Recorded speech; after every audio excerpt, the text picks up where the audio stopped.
নির্বাচনী ইস্তেহার অনুযায়ী বিএনপি দেশে গণতান্ত্রিক অর্থনীতি প্রতিষ্ঠা করবে বলে জানিয়েছেন দলটির চেয়ারম্যান তারেক রহমান।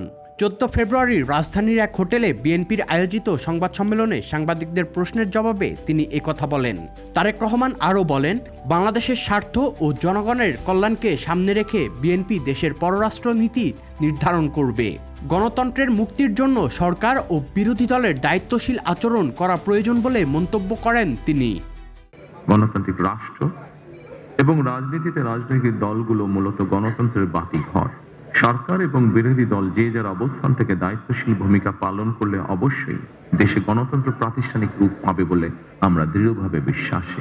গণতান্ত্রিক অর্থনীতি অর্থাৎ আমরা এমন একটা ইকোনমি ইন্ট্রোডিউস করতে চাই যেখানে সবাই সবার যোগ্যতা এবং মেধার ভিত্তিতে সবাই সবার মতন করে ব্যবসা বাণিজ্য সবকিছু করতে পারবে। কোনো একটা বিশেষ মহলকে আমরা সুযোগ দিতে চাই না, তাতে কোনো লং টার্মে ভালো হয়। Foreign policy which is the interest of Bangladesh and the interest of Bangladeshi people comes first.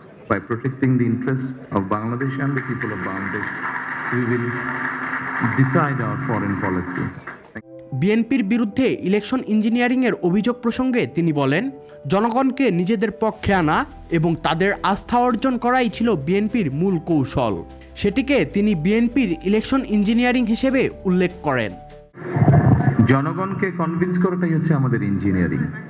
জনগণকে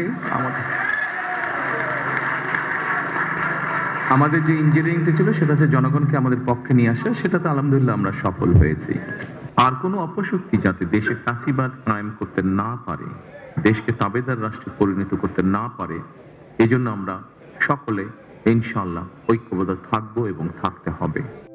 নির্বাচনে বিএনপির বিজয়কে গণতন্ত্র ও বাংলাদেশের বিজয় বলেও মন্তব্য করেন BNP chairman.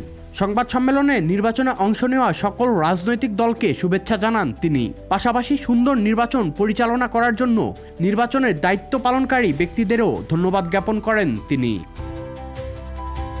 Sadman Shaon, the financial express.